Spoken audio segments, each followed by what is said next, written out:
Gledate oddajo Klepet ob kavi.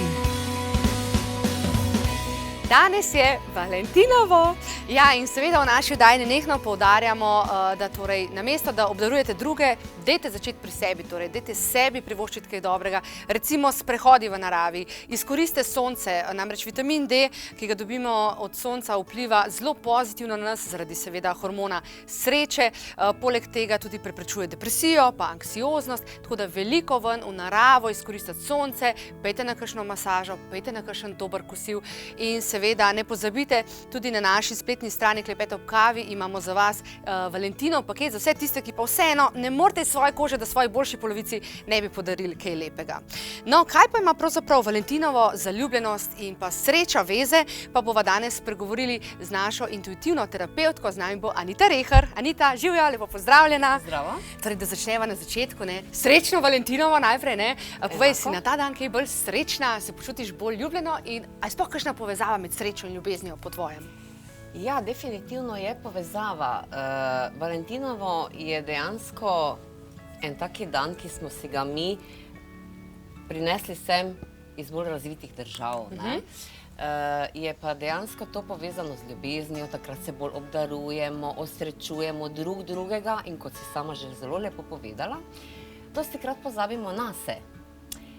Ljubezen in sreča imata skupno to, da ko se mi zaljubimo, takrat se naši hormoni sprostijo in tukaj potem začne naša kemija delovati, seveda to pa potem po nekem času izzveni in ostane realnost, ne bom rekla kruta, no, ker ni vedno, ampak potem so rekle naše babice, medek se je polizal, ostane realna slika. In velikokrat se potem zgodi, da pa vidimo, da le nismo tako srečni v tej ljubezni, kot smo si na začetku to želeli in predstavljali.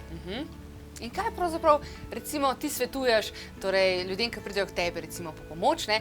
Ti namreč, kot sem lahko zasledila, tudi res prebereš človeka, a je v sebi notri zares srečen ali nesrečen. Kako to narediš in kako v bistvu potem svetuješ? Mi odsevamo energijo. In po tej energiji vidim, kako vibrira. Te naše vibracije povedo, ali smo srečni, ali smo nesrečni. Ni žara v očeh, ni tiste iskre. V nas se dogaja kemija, ki nam bolj potegne na minus, bi rekla temu tako, v nesrečo. Ko opazimo, da smo v neki zvezi, ali to ljubezenska zveza, ali je to prijateljstvo, kakorkoli nesrečni, je nujno potrebno, da stopimo ven iz te zveze, da naredimo temu konec. To so toksični odnosi, tako rečemo danes temu, ne. Zato pa potrebujemo ogromno poguma. Zato jaz vedno rečem, da sreča spremlja pogumne. Ker namreč v ljubezni narediti neke spremembe, težko najdemo nekoga, ki bi rekel, ja pa grem. Vedno se pojavijo dvomi, strahovi, kako bo potem, kako bom shajala, en cel kup vprašanj se nam poraja, ki nas potem potegnejo malo nazaj, da stopimo zopet malo nazaj, pa si mislimo, pa saj bo bolje, pa saj bo, ampak temu žal ni tako. Torej, sreča pravzaprav izhaja iz sebe, ne? Tako. Anita, kako se po tvojem mnenju v bistvu lotimo tega iskanja sreče v nas samih? Se to je ravno tisti ključ do prave sreče. Mi imamo srečo v sebi. In kaj delamo narobe? Narobe delamo to, da iščemo srečo v drugih. Mi od drugih pričakujemo, da nas bodo drugi osrečili. Če mi sami sebe ne znamo osrečiti, kako naj potem nekdo drug zmore to narediti namesto nas? In to je treba dojeti. Ko to dojamemo, smo na pol poti. Torej, nerealno je v bistvu pričakovati, ne, v bistvu, da bomo s pomočjo drugega človeka zdaj na novo zaživeli in bili ful srečni, torej začeti moramo pri sebi. In Anita, kaj in ti torej svetuješ človeku, ki je nesrečen? Kaj mu rečeš? Kam ga napotiš? Kako mora začeti dan v končni fazi? Tako, treba je narediti spremembe. Zdaj pa, da vemo, kje sploh začeti. Včasih se mora kdo prav spisek narediti, da se prav, da postanemo dosledni samemu sebi, svojim navadam. Kaj delamo? Ker ko imamo mi napisano, takrat vidimo, a res to počnem, mi dosti stvari delamo tako samoumevno, da se jih niti ne zavedamo. Torej, zavedanje je izjemnega pomena. Tako, najprej se treba zavedati, pa priti do tega bistva, kaj si želimo, kaj nas osrečuje in kaj lahko mi sami sebi damo. Ker velikokrat imamo pa tudi potem želje, ki pa so nam nedosegljive in smo zopet zaradi tega potem nesrečni. To pa zopet, pa si mislimo, pa se pa to pa zopet ne gre. Bodimo skromni, pogumni, dosledni in hvaležni. In ko to osvojimo, potem lahko mi začnemo graditi na svoji lastni sreči, ker osreči nas lahko že sprehod v naravo. Da se naslonimo na eno drevo, ki nam da energijo, to je izredno, bom rekla, zdravilno tudi deluje, pomirjujoče. To so stvari, ki nič ne stanejo. Kaj pa recimo po tvojih izkušnjah, torej v tvojem centru, kjer izvajaš terapije in pomagaš ljudem, a je težko najti vzroke nesreče, jih ti začutiš, ti vzroke? Ne, jaz takoj vidim, kje je razlog za to nesrečo. Jaz jih takoj vidim. Pa priznajo, ker včasih je težko samim sebi priznati, kaj v bistvu ti srž problema. Ja, sej pri meni je tako, jaz velikokrat se malo pošalim, pa rečem, evo, to so zadnja vrata na levi strani, ker dejansko realno je ta prostor tudi. Tam se resnica da na plano, tam se pogledamo sami sebi v oči, pri meni potem ni, pri meni padejo zavese dol, tu pa pol ni več. Tu pa je tista golota, če lahko temu tako rečem. Kaj pa navodila potem, Anita? Kaj rečeš človeku, ko pišu, ko ugotoviš, lej, ti si pa sam sebi nesrečo, prikličeš nase, ne vem, nisi optimističen, ne verjameš, da se ti bo kaj dobrega zgodilo. Kako? V bistvu mu pomagaš spremeniti način mišljenja? Tako, seveda. Potem gremo po vrsti, kje je razlog, kje se je sploh začelo vse to, ne. Zdaj, ali je to ta zveza, ki je, recimo, prej je bilo vse super, oseba je že bila pridna, je že naredila dosti na sebi, pa vseeno je tukaj prišlo do nekompatibilnosti v tem odnosu in potem je treba tukaj začeti. Zdaj pa nekateri se težje sprijaznijo, kot smo že rekli, ne. Ono sprijazniti se zdaj, joj, ta partner pa ni pravi zame, pa toliko smo si želeli, pa toliko. Treba je ego dati na stran, prisluhniti svoji duši in iti naprej. Treba je, da pa to lažje naredimo, seveda pridemo do tistega prvega izvornega trenutka, kjer se je vse skupaj začelo rušiti, tako rekoč. Saj ne rečem, da potem treba vsak iti svojo pot. So pari, ki se potem recimo neke stvari spremenijo, pa dorečajo, pa gredo potem skupaj naprej. So pa tudi taki, ki pa enostavno ne najdejo več skupne besede, pa nekih skupnih ciljev. Pa bi rekla, Anita, da v bistvu izbira partnerja za nas predstavlja kot neko ogledalo, ali je to izziv, da lahko v bistvu na sebi nekaj spremenimo? Kako po tvojem mnenju v bistvu lahko partnerja dojemamo? Eno in drugo. Eno in drugo. Oboje je prav. Dostikrat so to ogledala in v bistvu je to tudi povezano. Ko mi dobimo ogledalo pred sebe, šele takrat lahko začnemo na sebi delati, ker takrat vidimo, kaj nam postaja moteče. To, kar nam je pri nekomu moteč faktor, imamo definitivno v sebi to za razrešiti. To je 90%, da to drži. Drugo so pa karmični partnerji, ki pa so tudi te karmične razrešitve, o tem tudi dosti govorimo, ko je potrebno to razrešiti, pa potem šele lahko gremo naprej, pa takrat smo komaj pripravljeni potem, da pride nek, se pravi, tisti partner v naše življenje, ko imamo te zadeve urejene sami pri sebi, ko se zavedamo svojega biti, ko se zavedamo sami sebe, svoje vrednosti, ko se sprejmemo takšne, kot smo, v celoti, brez pričakovanj, brez obsojanja, to smo mi. No, ko si omenila karmično povezavo med partnerjema, na kakšen način v bistvu to rešuješ? Kako v bistvu iz tega potegniti v nekaj pozitivnega, pa ob tem, torej ob morebitnem razhodu pravzaprav poskrbeti, da se partnerju ali pa enemu izmed njih ne poruši svet, se karmična povezava je kar huda stvar, ne? Karmična povezava je ena najbolj bolečih povezav in tukaj izhajam iz enega posebnega zornega kota. Izredno nežno, previdno je treba osebi razložiti, zakaj se gre v tej zvezi, kaj se je zgodilo v tistem danem ali pa večjih danih prejšnjih življenj, da se je to zdaj moralo tako zgoditi, ker dejansko mi to tukaj smo dolžni občutiti te bolečine, ker smo mi nekoč povzročali tako bolečino tisti dušici, s katero imamo zdaj opravka. In tako smo pač ljudje, dokler ne sami ne začutimo, tako dolgo pač nismo sposobni nekaj spustiti. In zato je treba. In ko osebi razložiš na takšen način, potem lažje spusti, lažje sprejme, lažje se sprijazni potem z nastalo situacijo. Na to je pa treba vse potegniti ven, tiste nauke, kaj smo se naučili, tisto, koliko je uporabno za naprej vzamemo, vse ostalo spustimo. No, ko si ravno rekla, vse ostalo spustimo, ne? K tebi v center Heliko hodi tudi ogromno ljudi, ki imajo res hude preizkušnje, prekletstva v roki in podobne stvari. Kako se pa v bistvu teh stvari znebiš oziroma jih spustiš? To so pa hude zadeve, ne? Se srečuješ s tem? Tako, seveda, ogromno je teh čiščenj, dosti več, kot bi si marsikdo sploh lahko predstavljal. Tega je ogromno. In ljudje, ki imajo opravka s takimi energijami, uroki, prekletstva in te zadeve. To se res dogaja? Danes se to dogaja, okej? In taki ljudje v bistvu komaj čakajo, da se rešijo, ker to so res grozne preizkušnje. To je grozni občutki, res neugodno, tu je nespečnost, tu slišiš marsikaj, vidiš marsikaj, nič ne moreš v življenju sploh naprej narediti, ker se ti vse ruši na vseh nivojih. In taki ljudje komaj čakajo, da se tega znebijo. To se počisti na energijski ravni, se izpulji, razreši, počisti. In ravno pri teh ljudeh je pol potrebno dostikrat tudi na samozavesti, da se dela.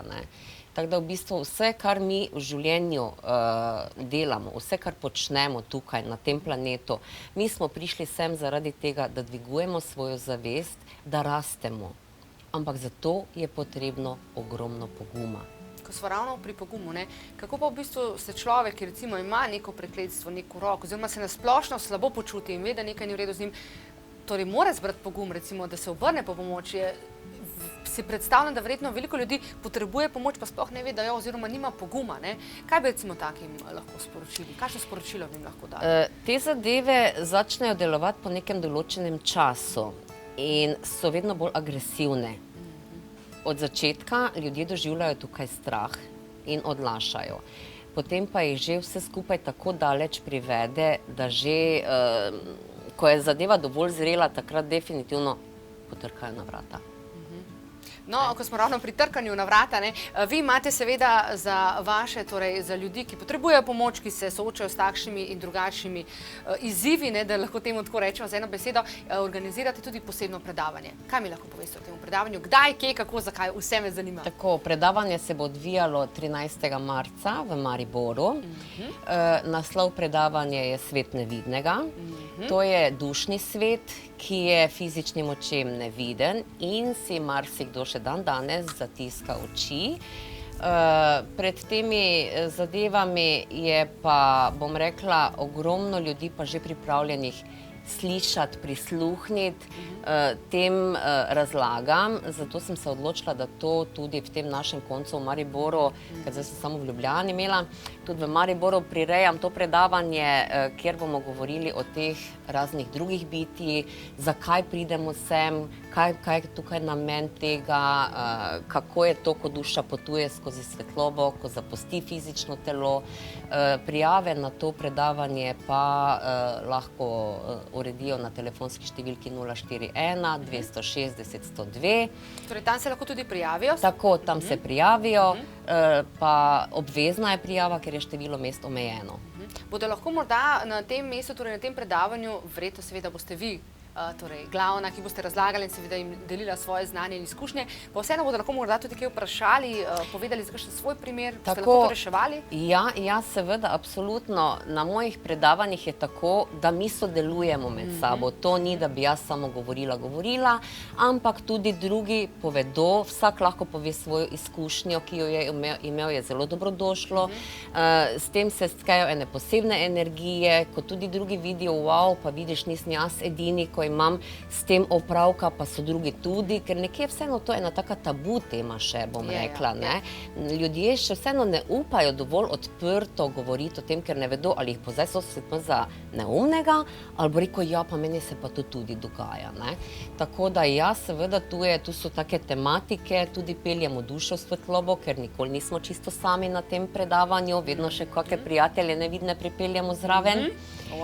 Tako se jih tudi pelje v svetlobo. Kakšen prijatelj za mano? Ne, imamo čisti studio. Tu je vse prečiščeno, tako.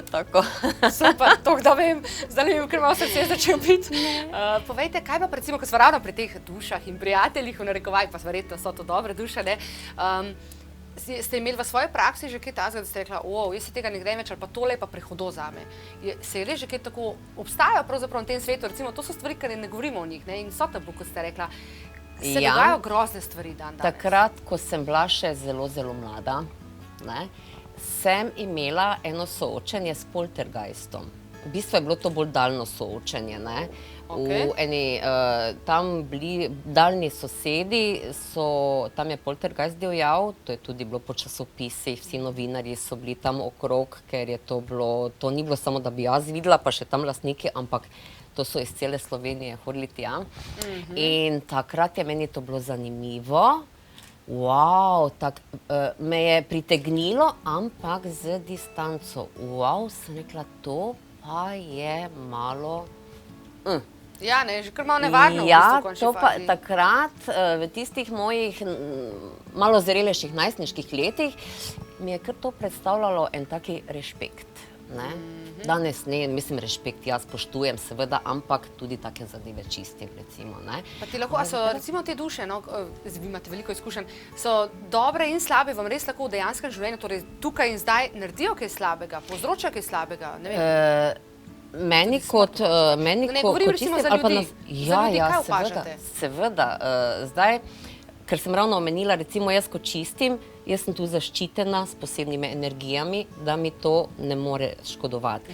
Ljudje, ki pa dejansko imajo opravka s takimi bolj negativnimi energijami, kot so demonske energije, poltergeisti in to so nevarne zadeve, ja. Pa so to tudi po večini v bistvu nesrečni ljudje, ko ravno govorimo o sreča, nesreča, se to bolj dogaja nesrečnim ljudem? Ja, zato ker imajo več minusa v sebi in so bolj kompatibilni tem energijam.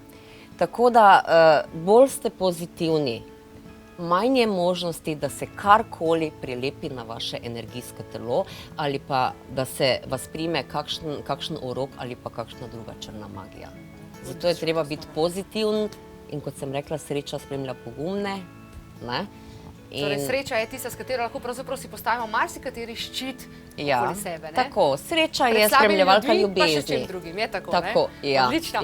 No, mi imamo zdaj malo za šalo, malo za res, smo izbrskali nekaj ritualov, enega bomo seveda delili tudi z vami, dragi gledalke in cenjeni gledalci. Namreč za srečo vzamete en kovanček, ne? Kovanček od kovanček, ga date v levi čevelj in nato se obujete in naredite 3 kroge v smeri urinega kazalca. Nato se sezujte, vzemite kovanec